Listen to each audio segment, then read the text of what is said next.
hablar de nuestros queridos vecinos. Que no lo olvidemos, nosotros también somos vecinos y a veces para aguantarnos, pero bueno, vamos por partes. Rocío.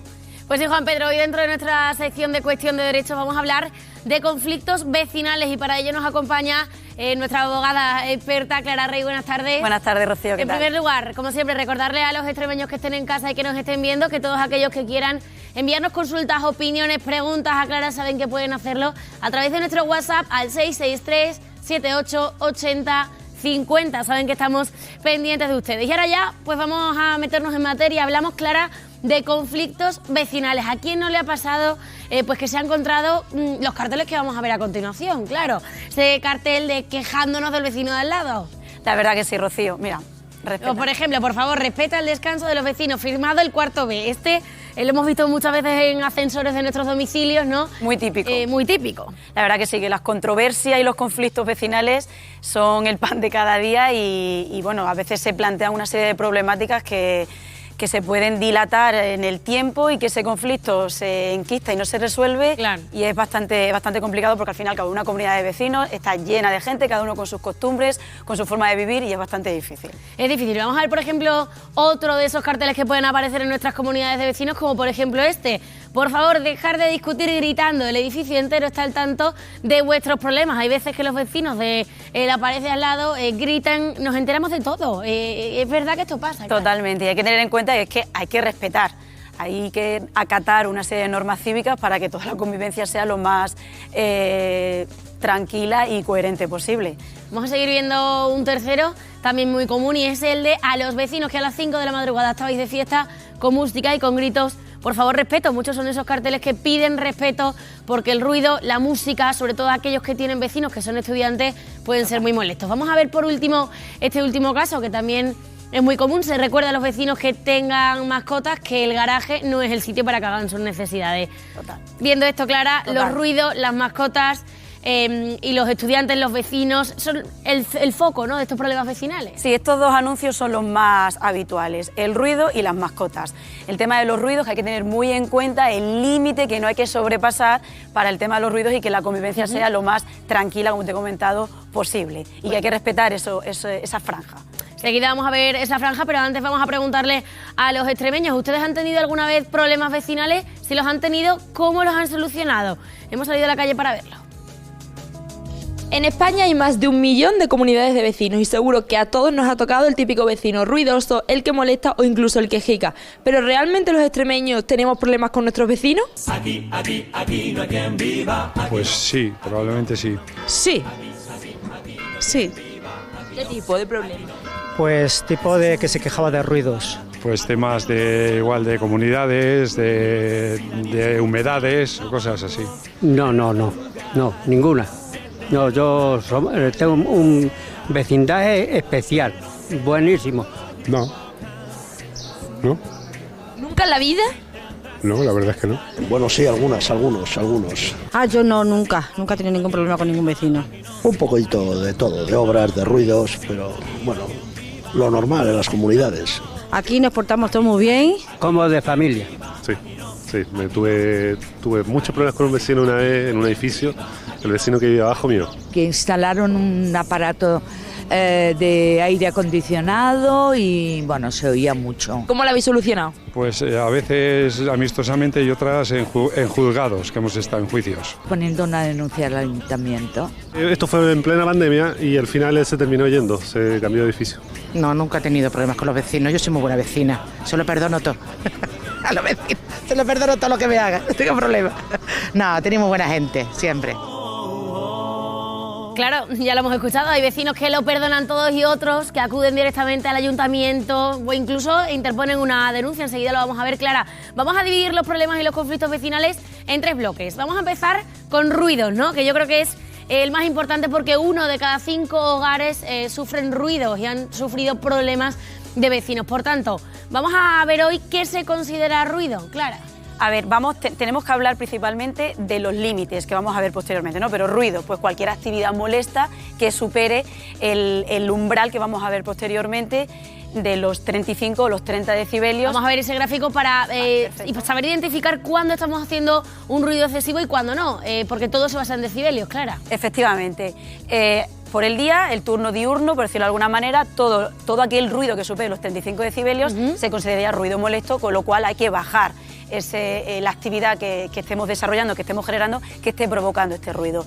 Y en la franja nocturna, todo aquel ruido que supere los 30 decibelios. Es decir, en el momento en el que nos veamos en una actividad que genere y que se exceda de ese límite, podríamos estar cometiendo una infracción que tiene su correspondiente multas que pueden oscilar entre los 700 a los 3.000 euros. Desde los 700 a los 3.000 euros, y estamos viendo en pantalla que son sanciones económicas. ¿Y cómo sabemos que no nos podemos someter a estas multas? ¿Cómo se miden esos decibelios? Está el sonómetro, que mide exactamente, ¿Viene la policía con efectivamente, un sonómetro? que mide exactamente el ruido que está generando. Y luego, dependiendo del límite que supere, si es hasta 4 puntos o superior a 7 o hasta 7, estaríamos hablando de infracciones leves, graves o muy graves. Las leves oscilan entre los 700 y 750 euros, las graves hasta 1.500 y las muy graves ya unos 3.000 euros aproximadamente de multa. Claro, eso sí sobrepasamos determinados decibelios durante el día, durante la noche, pero veíamos, por ejemplo, en el vídeo, cuando hemos salido a la calle a conocer las historias, ¿no?, de los extremeños, veíamos, por ejemplo, el ruido del aire acondicionado. Por ejemplo, mi puerta da a un cuarto donde está el aire acondicionado o donde nos encontramos con muchos ruidos que provienen de la comunidad. ¿Qué pasa en ese caso? Sí, por ejemplo, Rocío, en la sala de máquinas donde se encuentran los ascensores, hay vecinos que viven, por ejemplo, en un ático que da justo a esa sala y es insoportable el ruido continuo de los ascensores. ¿Qué tiene que hacer el propietario afectado? Evidentemente, primero, comentárselo al presidente de la comunidad y paralelamente al administrador de la comunidad de vecinos. ¿Por qué? Porque al fin y al cabo es una zona común. Entonces, si hay que insonorizarla, necesita la autorización la mayoría de los vecinos, del resto de propietarios, convocándose la correspondiente junta de vecinos. Entonces, en este caso, el propietario afectado, comunicárselo al presidente de la comunidad, paralelamente al administrador de la finca urbana, de la comunidad de vecinos, plantearlo en junta, porque al fin y al cabo, al ser una zona común, esa insonorización tiene que sufragarse con los fondos públicos de la comunidad. Entonces hay que contar con el presupuesto que tenga esa comunidad y, si es necesario, insonorizarlo. Es más, Rocío, tengo que plantearte que he visto casos en el despacho que incluso ha habido vecinos que han acudido a peritos para peritar el ruido, aportar el informe pericial correspondiente, y tener así, en el caso en el que no haya acuerdo por parte del resto de vecinos para decir, oye, mira, quiero acreditar y justificar que es que esto ya es insoportable, y he acudido a un profesional, a un especialista, para que mide con exactitud los decibelios que tengo que aguantar. Bueno, pues los ruidos está claro que es un problema que pueden ocasionar y que se pueden vivir en las comunidades de vecinos, pero ahora vamos a pasar a otro apartado que son las mascotas, porque Clara, ¿qué problemas pueden ocasionar las mascotas en una comunidad de vecinos? Hombre, principalmente, Rocío, las mascotas que puedan generar problemas en una comunidad de vecinos en zonas comunes, es decir, que la mascota orine, que la mascota deje sus excrementos en zonas comunes, que provoque algún daño, y que hay que tener claro que es el responsable directo de la mascota, es el dueño de la mascota, con lo cual todo aquel que tenga mascota, que evidentemente no podemos prohibir a nadie que viva con su mascota en su casa, evidentemente. Claro, no se puede prohibir, que eso también es una pregunta muy importante, que seguro que los extremeños se la estarán haciendo en casa. ¿Yo puedo prohibirle a mi vecino si ladra, los ladridos, no algo tan molesto como a las 5 de la mañana, pues todas las noches me despierta, por ejemplo, ese ladrido de mi vecino? ¿Yo puedo prohibirle que tenga esa mascota en casa? A ver, si yo soy propietaria de un inmueble que tengo el pleno dominio, tanto el uso como la propiedad, nadie me puede prohibir tener un animal en casa. Otra cosa es que yo alquile el inmueble, ¿vale? Si yo alquilo el inmueble, puedo prohibir que el arrendatario entre mascotas en mi piso. Eso está claro, pero bueno, eso sería otra arista de este tema. Centrándonos en el tema de las molestias que puede generar la mascota. Lo que te comentaba antes, Rocío, el responsable es el dueño. Imagínate que hay un animal que está continuamente ladrando. ¿Vale? No algo puntual, sino que sea algo continuado, molesto, y que podamos evidenciar que efectivamente supera los decibelios de los que hablábamos antes. Primero, decírselo, evidentemente, al dueño de la mascota, que es el responsable.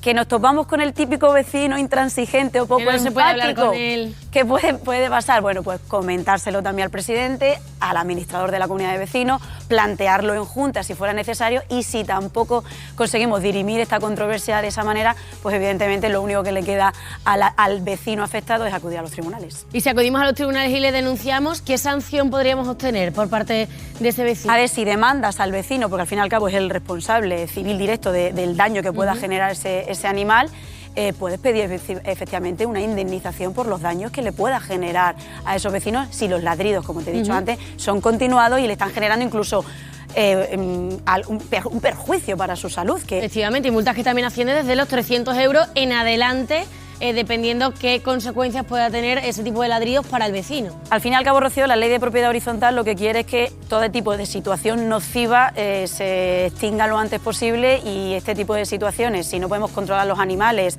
o el responsable de ellos no se hace cargo, tenemos que optar por esas medidas para poder solucionar este tipo de problemas. Pues vamos a hablar ahora de ese tercer bloque, como son las obras, otro problema que también pues está en las comunidades de vecinos, como decimos. Bastante candente siempre en las comunidades de vecinos. Siempre, porque obras. Claro, quieres hacer una obra en tu casa y, en primer lugar, Clara, ¿hay que pedir permiso a la comunidad si la quieres hacer en tu propia casa? Si yo quiero hacer obra en mi casa, que yo no vaya a alterar ninguna cosa común del bloque de vecinos, yo no necesito la autorización del resto de vecinos. Se lo comunico al presidente de la comunidad, pero no necesito la autorización. Otra cosa es que se vaya a alterar alguna zona común del bloque, de lo que es la comunidad de vecinos. En ese caso hay que ponerlo en junta. Al igual que puede haber vecinos que pidan a su presidente o hablen con el administrador de la comunidad de vecinos: oye, quiero arreglar ese peto que está justo en el pasillo de mi piso, pero que es zona común. En ese caso también necesitamos la autorización por parte de la Junta, la mayoría, o sea, la aprobación por la mayoría de los vecinos. Pues una vez hemos solicitado ese permiso a la administración, vamos a ver a continuación en qué horas podemos hacer obras, porque efectivamente las obras producen ruido y hay determinados horarios en los que no se puede hacer obras. Y es muy importante saber que eso lo regula cada comunidad autónoma. En Extremadura, por ejemplo, Clara, ¿qué pasa? Bueno, como hemos dicho, hay que acudir a la normativa autonómica, y los ayuntamientos también, como normativa municipal, con sus ordenanzas y con sus bandos municipales, que también regulan el tema de los ruidos. Bueno, pues también regula el tema del horario para hacer obras. Por norma general, básicamente todos los municipios pues establecen que a partir ya de las 10 de la noche, efectivamente, ¿no? A partir de las 8 de la mañana se puede empezar a hacer obra hasta las 10 de la noche. Hombre, no sería lógico empezar una obra un sábado a las 5 de la mañana. Ojo, puede haber casos excepcionales o de emergencia en el que no te quede otra. Imagínate un sábado a las 5 de la mañana que se rompe una tubería y esa rotura está generando un problema grave del suministro de ese servicio. Pues hombre, no vamos a esperar las 3 horas habría excepciones que nos quedan hasta las 8 de la mañana. Se podría proceder efectivamente a subsanar el problema que fuese. Y de hecho, si nos salimos de ese horario, por ejemplo, comenzamos una obra en nuestra vivienda privada a partir de las 10 de la noche, tendríamos una sanción entre 626 euros y pueden llegar las multas hasta 6.000 euros, vemos. Efectivamente, bueno, si incumplimos la normativa, pues efectivamente nos podemos enfrentar a multas dinerarias, que es donde nos duele el bolsillito, para evitar que estas actividades ilícitas se lleven a cabo. Estamos diciendo en todo momento, en todos los casos, que siempre hay que acudir a la comunidad de vecinos, siempre a la administración a pedir esa solicitud. ¿Pero qué pasa cuando no hay comunidad de vecinos? No, si no hay comunidad de vecinos, no hay presidente de la comunidad de vecinos. Si hay algún problema con algún vecino del bloque, bueno, pues dirigirte a él ya, Rocío, de forma particular. Imagínate que hay un vecino que tiene una mascota que está generándote un problema, pues efectivamente, pues responsabilidad, o sea, ya normativa civil pura y dura, acercarte a hablar con esa persona e intentar llegar a un acuerdo, y en el caso de no solucionarlo, pues acudir a la vía judicial, no queda otra. Bueno, pues vamos a hablar directamente con Alfonso Javier Pérez. Él es el vicesecretario del Colegio de Administradores de Fincas de Badajoz, que está con nosotros esta tarde. Buenas tardes. Hola, Rocío, buenas tardes. En primer lugar, está con nosotros hoy nuestra abogada experta Clara Rey. Hablamos que en cuanto a conflictos vecinales, lo mejor es acudir directamente al administrador para intentar mediar. ¿Cómo es vuestro papel de mediadores? Bien, efectivamente, antes de llegar a acudir a lo que es la vía judicial, que siempre es el último recurso, en nuestro papel y en lo que ponemos mucho hincapié es intentar mediar para intentar que el conflicto entre vecinos no vaya más, porque ese conflicto al final altera la convivencia dentro de la comunidad, en el seno de la comunidad, porque luego al final pues se derivan en otros problemas entre los propios vecinos. Entonces, bueno, nuestro papel cuando recibimos esa queja de que otro vecino está molestando, ya sea por ruidos, por obras, por mascotas, pues es entrevistarnos con el propietario causante de las molestias para intentar resolver el problema y hacerle ver que esa molestia tiene que cesar. ¿Y en qué porcentaje diría usted que se solucionan los problemas llegando a vosotros, que actúan, como decimos, de mediadores? ¿En qué porcentaje no hace falta acudir a interponer una demanda?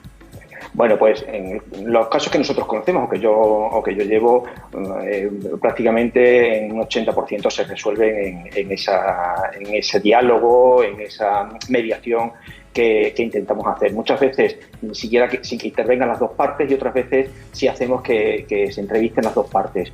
Hay situaciones más conflictivas, que denotan más, que ya no es una situación, una molestia de un vecino a otro, sino de una molestia de un vecino a todos los vecinos. Ahí ya el conflicto puede ser más grave, dependiendo también de la actitud del causante. ¿Y cuáles son los problemas más usuales con los que os encontráis? Imaginamos que obras, mascotas, ruidos, pero concretamente los últimos que habéis tenido, ¿de qué se tratan? Bueno, pues yo centraría, porque el tema de las obras está un poco, bueno, son situaciones un poco más puntuales, sí es cierto que es molesta, pero son situaciones más puntuales y en las que hay más comprensión por parte de los que son molestados, porque al fin y al cabo siempre algunos vamos a tener que ejecutar alguna obra en la comunidad y somos más tolerantes.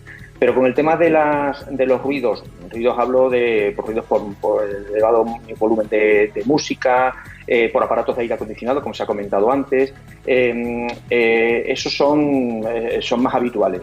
Llega el verano y ahí las máquinas de aire acondicionado se ponen de noche, muchas máquinas de aire acondicionado ya son antiguas o no están bien calzadas y generan ruidos y vibraciones, y ahí bueno, pues volvemos a lo mismo, tenemos que hacer ver al propietario o al vecino que causa esas molestias que tiene que tomar medidas para que las resolucione. Y con respecto a las mascotas, hay dos vertientes, como ha dicho antes la letrada. Por un lado, las que proceden de los ruidos que ocasiona la mascota, sean ladridos de perro dentro de la vivienda, muchas veces cuando siquiera no está el propietario de la mascota porque se queda solo y el perro pues ladra o incluso llora y causa bastante molestia a los vecinos. Y luego está el otro caso, que es cuando los perros o incluso los gatos pues ocasionan, orinan o defecan en las zonas comunes, en el ascensor, que evidentemente resulta muy molesto, y volvemos a lo mismo, tenemos que intervenir y hacer ver al propietario de esa mascota que debe de tomar medidas para que cesen las mismas. Pues gran labor, Alfonso Javier Pérez, gran labor la que hacen de, como decimos, mediar para evitar que los conflictos entre vecinos vayan a más. Gracias por estar con nosotros en Conexión Extremadura. Gracias a vos. Gracias a vosotros. Claro, veíamos, Clara, que la opción la más viable y también la más fácil, la más rápida y con la que ha dicho que se recuperan y se solucionan gracias casi al 80%, ¿no? Gracias a ello. El papel del administrador es fundamental como mediador, al fin y al cabo, para evitar, para eludir lo máximo posible que ningún vecino tenga que acudir a la vía judicial, porque al fin y al cabo eso, lo que te he dicho, dilata todo, es muchísimo más costoso y muchos dolores de cabeza. Claro que sí. Pues hemos salido a la calle también para que los extremeños te hagan sus propias consultas. Vamos a ver esa primera, ¿qué te hacen desde la calle? ¿Estoy obligada a ser presidenta de la comunidad? Pues mira, esta pregunta me gusta mucho que se realice porque se piensa que no. O sea, que no, oye, a mí me han dicho que me designan como propietaria que soy, ¿no? Me designan el cargo de presidenta de la comunidad. Yo no quiero, yo voy a decir que no, no. O sea, la ley de propiedad horizontal nos dice que sí, que es obligatorio. Pero sí que es verdad, Rocío, que existen algunas excepciones. Por ejemplo, normalmente todas van ligadas, evidentemente, a situaciones de salud. Si el propietario designado padece alguna discapacidad, tiene alguna enfermedad crónica o en ese momento está padeciendo alguna enfermedad que imposibilite el desarrollo del ejercicio de ese cargo de forma normal, bueno, pues puede plantearlo. Debe de plantearlo justo al mes siguiente del nombramiento. Se plantea en la Junta de Vecinos, se justifican esas razones de peso, evidentemente hay que acreditarlo, y por norma general, hombre, si queda totalmente justificado y se evidencia que no es capricho de ese propietario designado para ejercer ese cargo, pues no habrá problema, se nombra otro y punto. ¿Qué pasa si se oponen el resto de vecinos a esa renuncia, para que haya otro propietario que lo releve? Bueno, pues en ese caso sí que es verdad que ese propietario designado tiene que acudir al juzgado competente, presentar la solicitud, acreditar esas razones de peso, aportar el acta de nombramiento y un listado de todo del resto de propietarios. El juez competente iniciará un procedimiento de equidad y en un plazo de 20 días tendrá que dictar resolución judicial donde exime o no a esa persona para poder ejercer el cargo de presidente de comunidad. O sea, pero en principio es preceptivo, es obligado, sí. Es obligado cumplimiento. Vamos a escuchar esa segunda consulta. Tengo un vecino que está haciendo obra. ¿Es legal que empiece a trabajar a las 8 de la mañana Claro, a las 8 ya sí. Hombre, a las 8 de la mañana sí, lo que no sería legal ni basándonos en el sentido común, vaya, que empezase a las 5 de la mañana, pero a las 8 de la mañana y luego llevándose a cabo una jornada ordinaria completa, pues efectivamente Pues sí se puede. Sería bastante normal y legal, sí. Pues Clara Rey, muchísimas gracias por haber estado con nosotros hoy en Conexión Extremadura. A vosotros. Y por habernos dado un poquito de luz en los conflictos vecinales. Gracias. A vosotros.